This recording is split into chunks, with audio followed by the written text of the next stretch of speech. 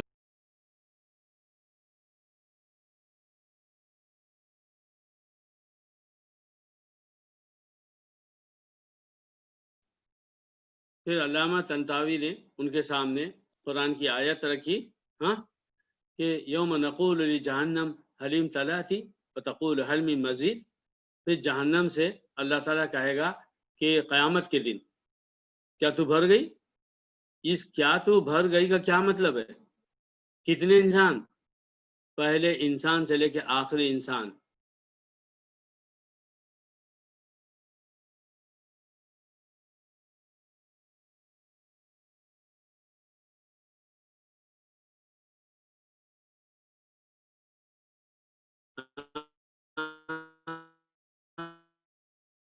Without any limit, بڑے بڑے علم رکھنے والوں نے قرآن کے چیلنج کو چیلنج کرنے والوں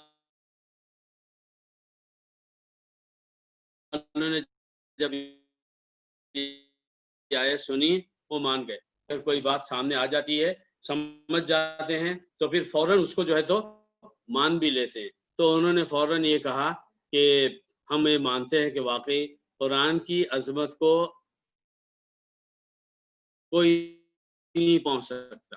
قرآن کا جو انداز ہے وہ بالکل ایسا ہے ہر بات میں کہ قرآن کا چیلنج کرنا بالکل صحیح ہے کہ قرآن کے جیسی ایک آیت کوئی بھی نہیں بنا سکتا۔ اور اللہ نے فرمایا وَادْعُوا شُهَدَاءَکُم مِن دُونِ اللَّهِ إِن كُنتُم صَادِقِینَ، اس کے فَإِن لَّمْ تَفْعَلُوا، اگر تم ایسا نہ کرو ہاں، وَلَن تَفْعَلُوا، اور تم ہرگز نہیں کر سکتے۔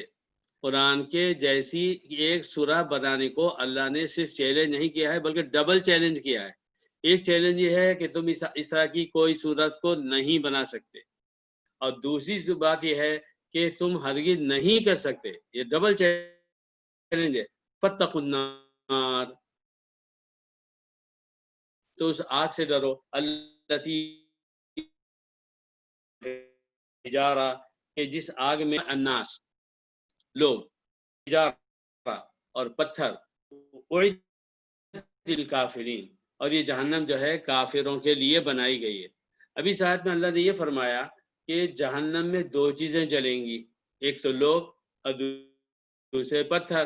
تو جہنم میں کوئی انسان جلے گا اپنے برے اعمال سے، اللہ کی نافرمانی کی وجہ سے، شرک، کفر اور بدعت کی وجہ سے۔ پتھر کیوں جلے گا؟ نہ اس نے اللہ کی نافرمانی کی، نہ اس نے اللہ تعالیٰ کے ساتھ شرک کیا۔ یہ ایک سوال ہے، اور انشاءاللہ جب ہمارا درس ختم ہوگا تو میں اپنے بے حد عزیز بھائیوں سے چاہتا ہوں کوئی اس بارے میں سوچیں اور مجھے کوئی بات بتائیں، جہنم میں لوگوں کے ساتھ پتھر کیوں جلیں گے؟ ان کا کیا قصور ہے؟ مجھے اس کا جواب چاہیے، سوچئے گا، انشاءاللہ آپ ذرا سبھی یا پھر کوئی نہ کوئی بتائے گا، اور پھر میری سمجھ میں اللہ تعالیٰ جو بات ڈالے گا وہ میں عرض کروں گا۔ وَبَشِّرِ الَّذِينَ آمَنُوا وَعَمِلُوا الصَّالِحَاتِ أَنَّ لَهُمْ جَنَّاتٍ تَجْرِي مِن تَحْتِهَا الْأَنْهَارُ۔ دیکھیے قرآن کا یہ اسلوب ہے، بڑا ہی زبردست اسلوب ہے، بہت ہی بڑی چیز ہے۔ پورے قرآن میں اللہ تعالیٰ نے اگر کسی جگہ پر جنت والوں کا تذکرہ کیا تو فوراً بھی جہنم والوں کا بھی تذکرہ آ گیا۔ اگر کسی جگہ جنت کی خوبیاں بتائی گئی ہے تو اس کے فوراً بعد جہنم کا تذکرہ بھی آیا ہے، اور اگر کسی جگہ جہنم کی بات بتائی گئی ہے تو اس کے فوراً بعد جنت کا تذکرہ بھی آیا ہے۔ تو صرف قرآن ڈراتا نہیں ہے بلکہ امید بھی دلاتا ہے، اور قرآن صرف امید نہیں دلاتا ہے بلکہ ڈراتا بھی ہے، کیونکہ ڈر اور امید جب دونوں ایک جگہ جمع ہو جائیں تو کسی بھی انسان کو کسی بات کا سمجھنا آسان ہو جاتا ہے۔ ورنہ کیا ہوتا ہے، اگر کسی انسان سے صرف میٹھی میٹھی بات کی جائے نا تو پھر وہ اس بات کو ایزی لیتا ہے، اور بعد پھر وہ غلط کرتا، اس کے دماغ میں وہ ساری میٹھی باتیں ہوتی ہیں جو اس سے سامنے والے سے سنی ہے۔ لیکن اگر کسی انسان کو صرف ڈرایا جائے پھر وہ نگیٹو ہو جاتا ہے اور صرف نگیٹو باتیں سوچنے لگتا ہے۔ مثال کے طور پر ہر گھر میں بچے ہیں، صرف لاڑ اور پیار کریں، ہر بات ان کو صرف پیار ہی سے سمجھائیں، تو آپ دیکھیں گے کہ بچے لاڑ میں پڑ جاتے ہیں، پھر آپ کا ادب و احترام کھو بیٹھتے ہیں، آپ کے ساتھ بدتمیزیاں کرتے ہیں، آپ کی نافرمانی کرتے ہیں، ہر کام کو جیسے کرنا چاہیے ویسے نہیں کرتے، کیونکہ انہوں نے آپ سے، تو بچے ایسے بھی کرتے ہیں۔ اور بعض ماں باپ ایسے ہوتے ہیں کہ اپنے بچوں کو بات بات پر دھمکی دیتے ہیں، ڈراتے ہیں، ان کو عجیب عجیب الفاظ بولتے ہیں، رات دن وہ نگیٹو بات کرتے ہیں ان کے ساتھ، ان کی کسی اچھی بات کو جو ہے تو کبھی قبول نہیں کرتے، کبھی ان کی زبان سے جملہ نکلا ماشاءاللہ تم نے اچھا کام کیا، ایسا بچہ نگیٹو بن جاتا ہے، وہ اپنی ہر سوچ میں اپنے بھی ماں باپ کو دشمن سمجھنے لگتا ہے، رات دن اس کے سامنے باتیں آتی ہیں تو پھر یہ بھی سوچنے لگتا ہے پتہ نہیں میری ماں باپ ہے، جب دیکھو مجھے ڈانٹ، جب دیکھو مجھ سے برا بولتا ہے، کبھی ایسا نہیں کہ کوئی پیار کی بات بولی ہو۔ اور یہی بات پھر شوہر اور بیوی کے درمیان میں ہوتی ہے، اگر شوہر اپنی بیوی کا صرف کرتا رہے، اور اگر کبھی ایسا ہو کہ جو ہے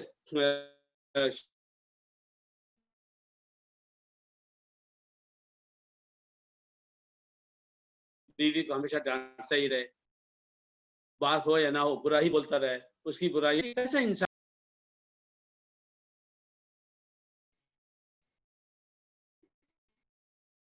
ایسا ہی کر رہا ہے کہ بس الٹی باتیں بولتا ہے، نیگیٹو بات ہی بتاتا ہے، ایسا کیوں ہو رہا ہے؟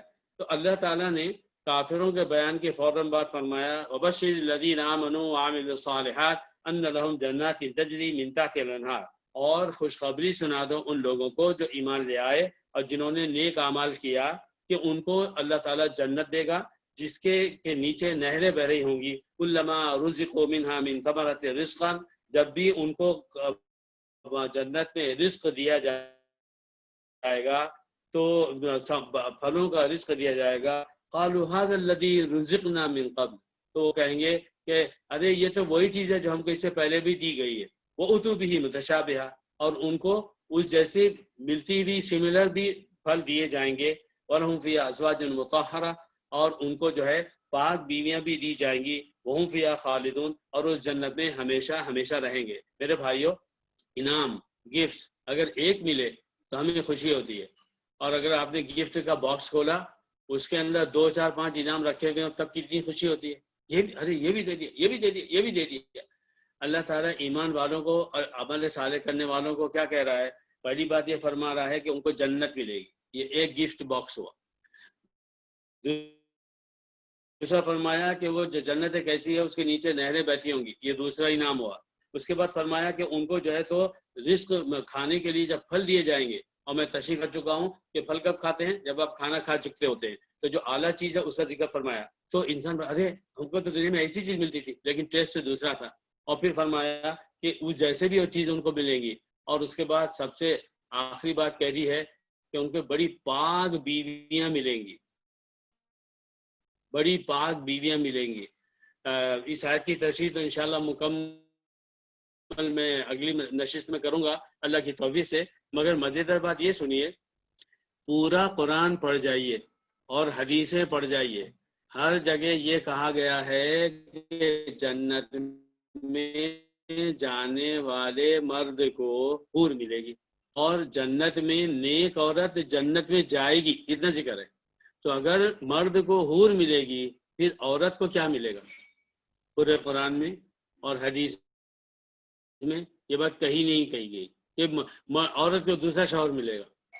کیوں ایسا؟ کیوں ایسا؟ اس لیے اللہ نے جس چیز کو دنیا میں، انسانوں کی دنیا میں فیمیل بنا کر بھیجا ہے، عورت آیا ہے، اس عورت کا مزاج اللہ نے شریف عورت کا یہ رکھا ہے کہ اس کی شرافت اس میں ہوتی ہے کہ ایک وقت میں اس کا ایک ہی شوہر ہو، اور کوئی شریف عورت کبھی یہ تصور نہیں کر سکتی کہ ایک وقت میں اس کے 2 شوہر ہوں، یہ اس کے لیے گالی ہے، اس کی عزت سے گری ہوئی بات ہے۔ اللہ رب العزت نے جنت میں جانے والی عورت کا اسی غیرت کا، اس کی شرافت کا یہ لحاظ فرمایا کہ یہ فرما دیا، اس جگہ تو یہ فرمایا کہ وَلَهُمْ فِيهَا أَزْوَاجٌ مُطَهَّرَةٌ، ان کو جو بیویاں ملیں گی وہ جو ہے پاک صاف ملیں گی، اور اسی کے ساتھ ساتھ سورہ یاسین میں فرمایا ہم وازواجہم فی ظلال علی الارائک متکئون، یہ بھی اور ان کی بیویاں بھی یہ جو ہے جنت میں ٹیک لگا کر آرام سے بیٹھے ہوئے ہوں گے. تو یہ اللہ رب العزت نے اس طرح سے فرمایا اور اس کا یہ جواب ہے. اور حدیثوں میں آتا ہے کہ جس میں سورہ رحمان کی آیتوں میں اشارہ ہے کہ ہر جنتی کو 2 حور ملے گی، 2. تو یہ تشریح کی گئی ہے دنیا میں اس کی بیوی جو جنت میں جائے گی اس کو اللہ تعالیٰ جنت میں جاتے ہی حور بنا دے گا، اور ایک اور حور جنت میں ملے گی، اور دونوں میں سے کوئی بھی ایک دوسرے سے کم نہیں ہوگا. تو یہ بات ہے. اور اس آیت کی اور بھی تھوڑی سی تشریح ہے، وہ انشاءاللہ ہم اگلے درس میں لیتے ہیں. ابھی فی الحال تو یہ بات ہے کہ یہ بتائیے کہ جہنم میں لوگوں کے ساتھ پتھر کیوں جلیں گے؟ آدم بھائی میوٹ کر دیں، انمیوٹ کر دیں سب کو. انمیوٹ آپ لوگ خود کر لے کے بات کرنا. اس لیے کہ آدم یہ بھائی ہمیشہ پتھر یہ بات اس لیے کہ یہ پتھر جو ہیں اس کی مورتیاں بنتی تھیں، وہ اللہ کے شریک ہوتے تھے. یہ اس وجہ سے ماشاء اللہ بہت بہت اچھی بات آپ نے واقعی ہمارے حبیب بھائی. میں نے بار بار سوچا تھا، دوسری باتیں ذہن میں آئی تھی مگر یہ بات نہیں آئی. دیکھیے میں کہہ رہا ہوں بار بار، علم کسی کی جاگیر نہیں ہے. جو جتنا گڑھا کھودے گا اس میں اتنا پانی اس کو ملے گا. ماشاءاللہ دیکھیے اپنا سر اس میں کہ جہنم جو ہے ختم نہیں ہوا، ڈسکشن ختم نہیں ہوا انور بھائی، وہ ڈسکشن ختم نہیں ہوا ان لوگوں کا، آپ تھوڑا صبر کریں.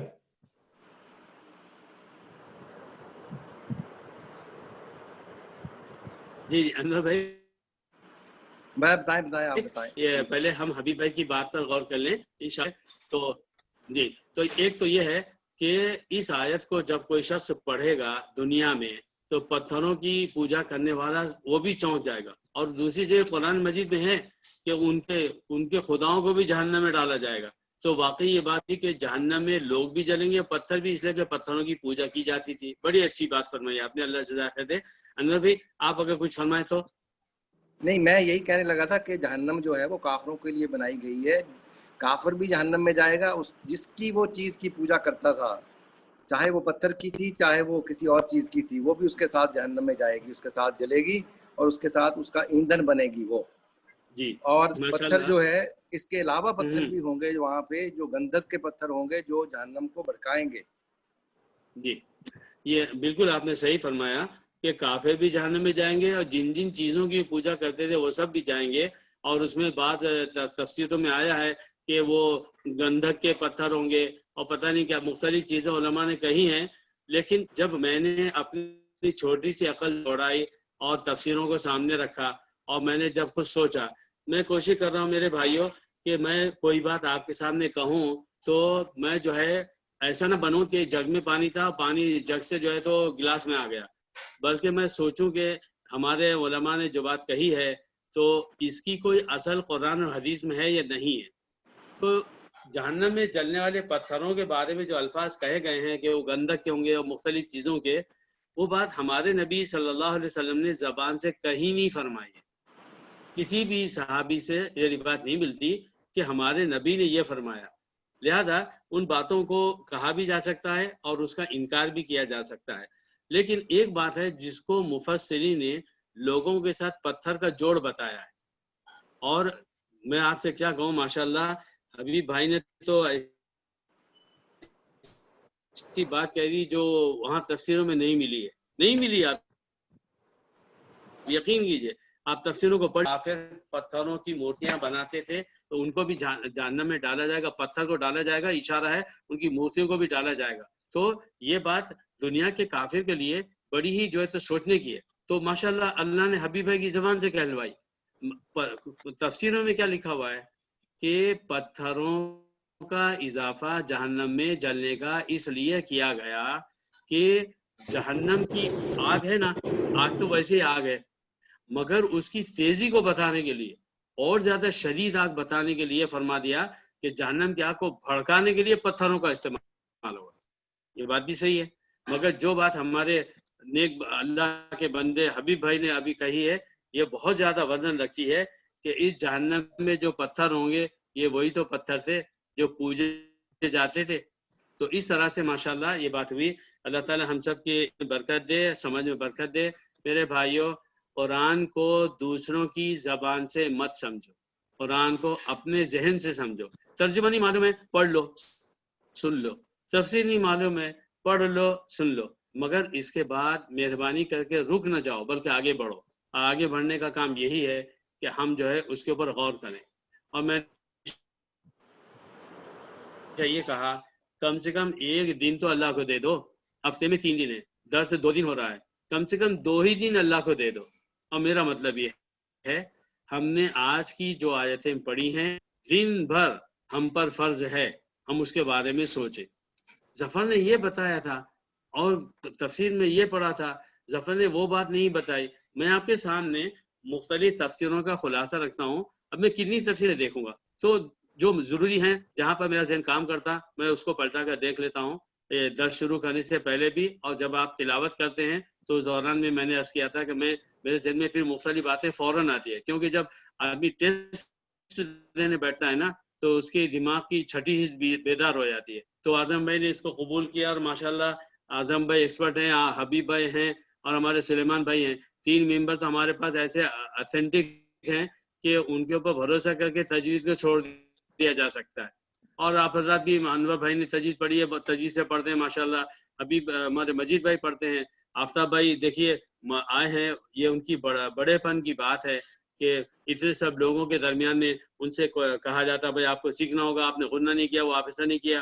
ماشاءاللہ اللہ کا بندہ برا نہیں مانتا, یہ بہت بڑی بات ہے. اور ہمیں برا کہیں, ہمارے عربی لوگ جو ہے ان کے اندر ایک کہاوت ہے, رحم اللہ عبدی دل علی خطئی. اس اللہ تعالیٰ اس بندے پر بے حد رحم کرے, یعنی محبت کرے کہ جو مجھے میری غلطی بتائے. یہ بہت بڑی بات ہے. تو اس تجوید کا میں آپ اعظم بھائی سے لے کے آپ سب پہ چھوڑتا ہوں. اور میں اس وقت میرا ذہن بہت دوڑنے لگتا ہے تو میں تفسیر میں کھو جاتا ہوں. میں یہ عرض کر رہا تھا کہ جس دن ہم قرآن کی جتنی آیتیں سمجھیں گے, پورا دن سونے تک کے, سوتے وقت بھی ہمارے دماغ میں وہ آیتیں گونجتی رہیں, ایسا کیوں, ویسا کیوں, یہ کیا ہوا, وہ کیا ہوا. بلکہ آپ خود قرآن کو لے کے بیٹھیے, روز نہیں تو کم سے کم, آج فرائیڈے ہے نا, ہر فرائیڈے کو درس ختم ہوگا, سونے سے پہلے ایک دفعہ تفسیر لیجئے, ان آیتوں کو 5 منٹ 10 منٹ کے لیے دوبارہ پڑھیے اور سوچئے کہ آپ کے ذہن میں کیا بات آتی ہے. اگر کوئی بات آتی ہے اور یقیناً آئے گی اللہ کی طرف سے, تو اس کو نوٹ کر لیجئے اور اگلے درس میں ہم سب کو بتائیے کہ انہی آیتوں کو میں نے جب دوبارہ پڑھا میرے ذہن میں ایک بات اور بھی آئی ہے. تو انشاءاللہ ہم سب کی معلومات میں اضافہ ہوگا اور ہمارے عمل کی جو طاقت ہے اس کو تقویت پہنچے گی. اللہ تعالی ہمیں اس بات کی توفیق عطا فرمائے. آمین. آمین یا رب العالمین.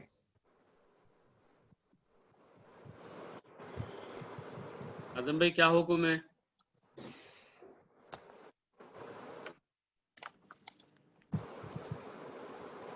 وہ